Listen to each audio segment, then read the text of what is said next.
musibah terjadi, kata beliau, manusia terbagi menjadi dua golongan. Ada yang berkeluh kesah, ada yang sabar. Orang yang berkeluh kesah mendapatkan dua musibah lagi tambahan. Kehilangan yang dicintai, apa yang dia mau, dan juga kehilangan pahala yang besar. Yang semestinya dia bisa dapatkan karena bersabar. Ia mendapatkan kerugian dan terhalang mendapatkan rahmat. Keimanannya berkurang, kehilangan kesabaran, kehilangan ridho dan syukur, serta ia mendapatkan murka yang menunjukkan kekurangan yang keterlaluan. Umar bin Khattab sempat mengatakan, teman-teman sekalian, siapapun yang tertimpa musibah, kemudian dia terima takdir Allah itu, lalu dia ikhtiar, maka dia akan bahagia. Karena mau tidak mau, musibah itu sudah terjadi. Sementara orang yang tidak menerimanya, dia akan rugi. Dadanya akan sempit, hidupnya akan susah, karena tetap musibah akan datang. Bukan berarti kita kalau bangun tidur sakit, kemudian tiba-tiba sakitnya sembuh dengan keluh kesah. Kenapa ya? Kenapa ya? Tetap aja sama. Nah, tetap aja sama. Maka solusi yang terdekat adalah sabar. Nah, sabar. Sebagian ahli mengadakan penelitian, ternyata orang bersabar itu, dia seperti meredam seluruh otot-otot dan urat-urat sarafnya yang tadinya menjadi emosi dan marah, ya, karena ada sesuatu cobaan yang sedang datang, misal barangnya diambil orang, misal dia dihina orang, kan kita jadi emosi ya. Nah sekarang kalau dia redam itu, sebenarnya dia sedang meredam otot-otot dan urat-urat sarafnya, dan itu akan memberikan kesehatan, ya, akan memberikan ketenangan jiwa. Dibandingkan dia ikutin emosi itu, maka akan makin gelisah, susah tidur, susah makan, susah semua. Renungi baik-baik supaya kita jangan keluar dari sabar itu.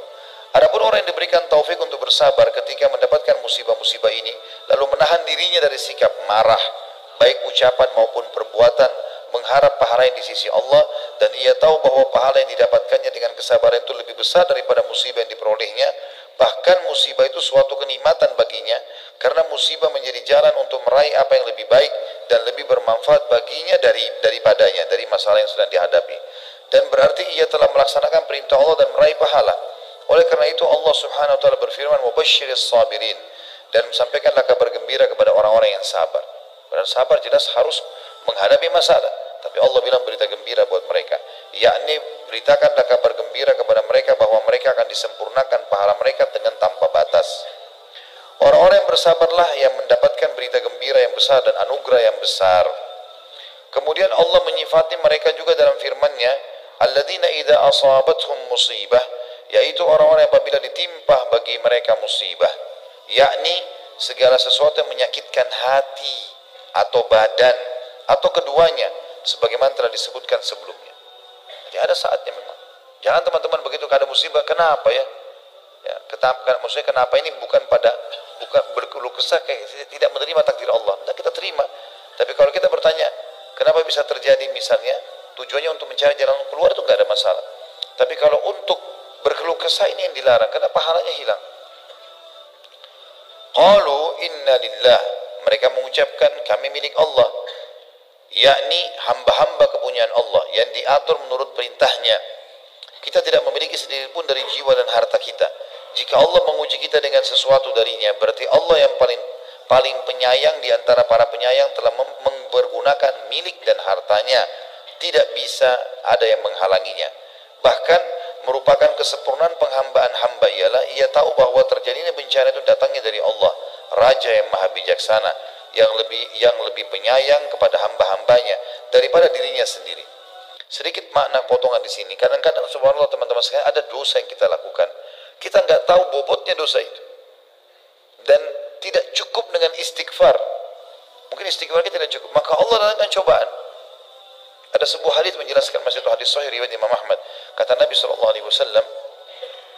ada dosa-dosa yang tidak bisa dimaafkan dengan istighfar, tidak cukup.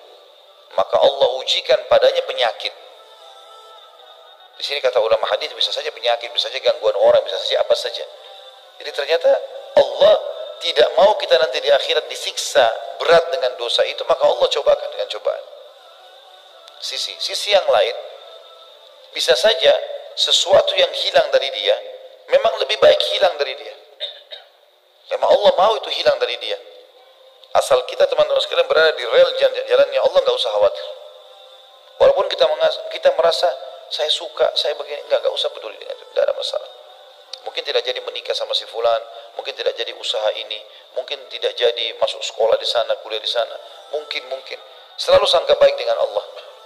Allah lebih tahu. Asal kita berada di jalan yang benar, kata Nabi SAW, Allah berfirman dalam hadis qudsi, Ana inda dhanni abdi bi. Saya sesuai dengan prasangkaan hamba-hambaku. Kata beliau, oleh karena itu ia berkewajiban untuk ridho kepada Allah dan bersyukur kepadanya atas bimbingannya kepada apa yang lebih baik bagi hambanya, meskipun ia tidak mengetahuinya. Di samping kita adalah hamba-hamba miliknya Allah, kita juga akan kembali kepadanya pada hari yang dijanjikan. Lalu setiap orang yang beramal diberi balasan karena amalnya. Jika kita bersabar dan mengharapkan pahala, maka kita mendapatkan pahala kita dengan sempurna di sisinya. Sebaliknya, jika kita berkeluh kesah dan tidak suka, maka kita tidak mendapatkan bagian selain kemurkaan dan luput mendapatkan pahala. Menyadari bahwa hamba adalah milik Allah dan akan kembali kepadanya merupakan faktor kesabaran yang terbesar. Ulaika, tafsirnya, mereka itulah, yakni orang-orang yang disifati dengan kesabaran tersebut. Alaihim salawatu min rabbihim, yakni akan mendapatkan keberkatan dari yang sempurna, atau salawat dari Rabbnya, yaitu pujian dan sanjungan. Warahmah, dan rahmat atau karunia yang besar.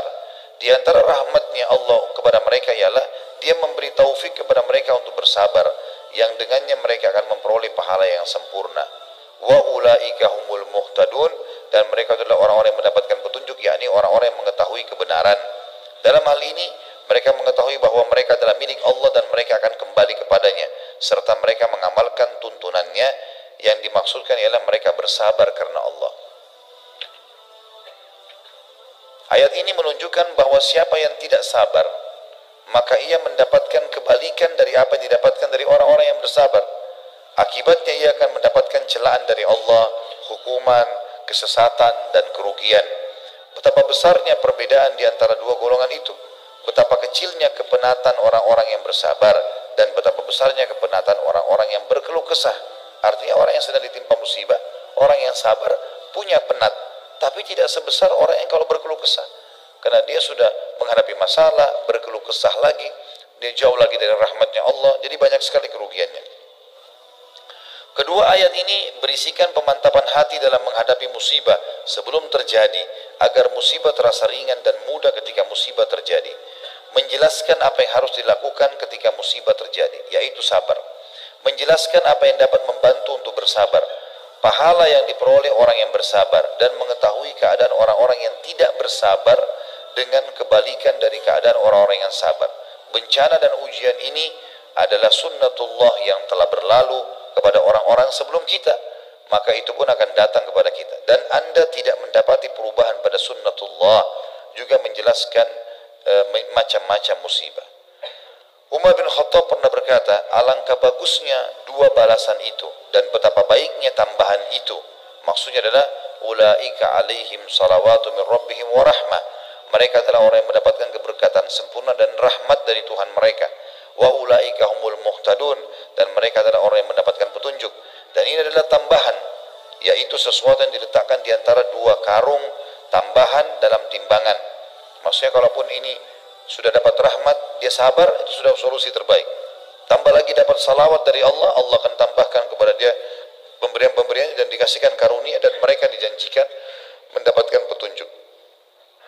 Beberapa hadis menyebutkan sebagian musibah sebagai rahmat. Contoh misal, kehilangan anak. Banyak orang mengalami ini. Tentu variasi, ada orang melalui ada musibah yang semua merata kita kena, seperti lapar, haus, dan seterusnya. Ada yang tidak semua orang kena. Ada orang Masya Allah punya anak 10 gak meninggal sama sekali. Tapi ada orang yang musibah kena dan mati anaknya. Ada orang subhanallah 4 kali hamil, 4 kali keguguran. Kuasa Allah. Ada orang buka usaha langsung dapat taufik. Ada orang mungkin buka usaha berapa kali baru dia berhasil. Gagal dulu terus. Contoh musibah atau cobaan yang datang teman-teman sekalian, yang sifatnya mungkin tidak umum tapi banyak orang yang mengalaminya, seperti kehilangan anak. Imam Bukhari membuat bab judul khusus, bab fadl man mata lahu waladun fahtasaba. Bab keutamaan orang yang mati anaknya lalu ia mengharapkan pahala. Maksudnya dia sabar. Firman Allah, wa basyiril sabirin, dan beritakanlah berita gembira kepada orang-orang yang sabar. Kemudian beliau menyebutkan beberapa hadis, maksud Imam Bukhari. Yang pertama adalah Abu Hurairah radhiyallahu anhu meriwayatkan dari Nabi sallallahu alaihi wasallam, beliau bersabda, la yamutu li muslimin thalathatun minal walad fayalijan nar illa tahillatal qasam.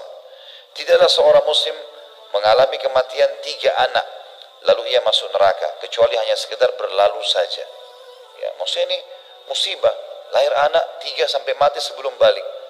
Di sini dalam hadis dipastikan, kalaupun dia punya dosa-dosa, tentu di sini selain dosa syirik dan kufur ya, maka Allah dengan kemahamurahannya hanya membuat dia lewat saja di neraka, kemudian dia akan masuk dalam surga. Gitu kan? Muhammad bin Ismail Bukhari juga mencantumkan hadis-hadis menjelaskan firman Allah dalam surah Maryam ayat 71, wa im minkum illa wariduha, dan tidak ada seorang pun dari kalian melainkan akan mendatangi neraka itu. Maryam 71. Hadisnya beliau angkat, Abu Hurairah radhiyallahu anhu meriwayatkan Rasulullah SAW bersabda kepada kaum wanita Ansar pada saat menafsirkan ayat ini juga, la yamutu li ihdakunna thalathatun minal waladi fatahtasibah illa dakhalatil jannah faqalat imra'atun minhunna aw ithnaini ya Rasulullah, qala aw ithnain. Tidaklah, kata Nabi SAW ceramah di depan para wanita-wanita muslimah pada saat itu di Madinah dari kaum Ansar, tidaklah salah seorang dari kalian mengalami kematian 3 anak lalu mengharapkan pahala sabar, melainkan pasti masuk surga. Seorang wanita yang hadir sempat bertanya, bagaimana dengan kehilangan 2 anak wahai utusan Allah? Kata Nabi SAW, ya, kehilangan 2 anak juga termasuk. Perawi hadis Abu Hurairah mengatakan, saya yakin kalau ada wanita juga bertanya, bagaimana dengan 1 ya Rasulullah? Maka Rasulullah SAW pun akan mengatakan 1 juga.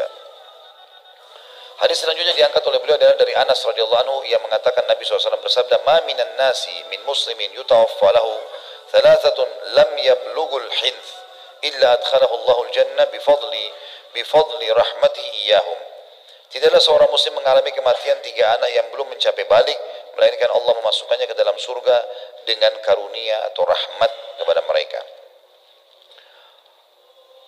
Imam Bukhari pada saat menamakan babnya, bab fadl man mata lahu waladun fahtasaba, bab keutamaan orang yang mengalami kematian anak lalu ia mengharapkan pahala. Az-Zain bin Al-Munir mengatakan, musannif atau pengarang atau Imam Bukhari maksudnya mengungkapkan dengan kata fadl, keutamaan, untuk menghimpun di antara 3 hadis yang berselisih yang telah dikemukakannya. Karena pada hadis yang pertama disebutkan masuk surga, pada hadis yang kedua disebutkan dihalangi dari neraka, dan pada hadis yang ketiga disebutkan pembatasan masuk dengan sekedar berlalu saja di neraka.